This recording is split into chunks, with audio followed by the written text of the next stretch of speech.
এই মুহূর্তে আকাশের চেহারাটা এবং কলকাতা শহরের পুরো স্কাইলাইনটা আমি একবার দেখিয়ে দেবো। যে জায়গায় আমি দাঁড়িয়ে রয়েছি উত্তর কলকাতার খান্নায়, ঠিক দূর দিয়ে বয়ে যাচ্ছে গঙ্গা, তুমি দেখতে পাবে। একেবারে আমার ঠিক পিছনে যেখানে বাগবাজারে গঙ্গা নদী বাঁক নিয়েছে সেই জায়গাটাও আমরা দূর থেকে দেখতে পাচ্ছি, ওপারে বালি ব্রিজ, এবং একসাথে একই ফ্রেমে কলকাতা এবং গঙ্গার ওপারে হাওড়া শহর আমরা দেখতে পাচ্ছি। এবং তুমি ছবিটা দেখলেই তুমি বুঝবে গোটা আকাশ একেবারে ঘন কালো মেঘে ঢাকা। যে ছবিটা এই মুহূর্তে দেখতে পাচ্ছ এটা হচ্ছে বালি ব্রিজের দিকের একটি অংশ, পুরো ঘন কালো মেঘে আকাশ ছেয়ে রয়েছে। আমার সঙ্গে রয়েছেন দীপ্তেন্দু, আমার ক্যামেরাম্যান, তাকে দেখাতে বলবো।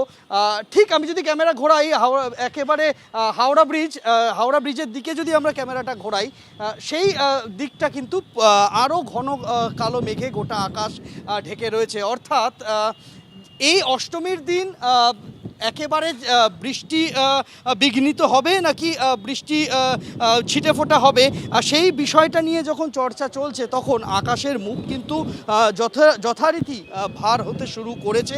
কিছুক্ষণ আগে পর্যন্ত একেবারে রোদ ঝলমলে আবহাওয়া ছিল, সেই রোদ ঝলমলে আবহাওয়া কিন্তু আর নেই। এখন একেবারে মেঘে ছেয়ে গিয়েছে গোটা কলকাতার আকাশ, এবং বৃষ্টি কিন্তু কলকাতার বিভিন্ন অংশে শুরু হয়েছে। এখন আবহাওয়া দপ্তরের যে পূর্বাভাস, আগামীকাল অর্থাৎ মহানবমী এবং তারপরের দিন দশমী বৃষ্টির পূর্বাভাস রয়েছে। নবমীতে বৃষ্টিপাতের মাত্রা কম হবে বলা হচ্ছে, দক্ষিণবঙ্গে উপকূলবর্তী জেলাগুলোতে বেশি হবে বলা হচ্ছে, কলকাতা এবং দক্ষিণবঙ্গের অন্যান্য জেলায় তুলনামূলক কম হবে বলা হচ্ছে। কিন্তু বৃষ্টি যে হবে সেই আশঙ্কা কিন্তু থাকছে। তবে সে তো গেল নবমী আর দশমীর কথা, কিন্তু আজকে অষ্টমী, আজকে কিন্তু সেভাবে বৃষ্টির পূর্বাভাস ছিল না। কিন্তু তারপরেও আমরা দেখছি যে আকাশের মুখ ভার হতে শুরু করেছে, এবং যেটা কিছুক্ষণ আগে আমাদের প্রতিনিধিরা বলছিল যে দক্ষিণ কলকাতায় বেশ কয়েক পশলা বৃষ্টি হয়ে গিয়েছে। এখন কিন্তু উত্তর কলকাতা, শুধু উত্তর বলবো কেন, এখান থেকে আমরা যা স্কাইলাইন দেখতে পাচ্ছি দক্ষিণ কলকাতার দিকের অংশও কিন্তু এখান থেকে আমার দেখিয়ে দেওয়া সম্ভব। আমার সঙ্গে রয়েছেন দীপ্তেন্দু, তাকে দেখাতে বলবো। ও আমরা দূরে দেখতে পাচ্ছি দ্য 42 পার্ক স্ট্রিট চত্বর, সেদিকেও কিন্তু আকাশ একেবারে ঘন মেঘে ছেয়ে গিয়েছে বলা যেতে পারে।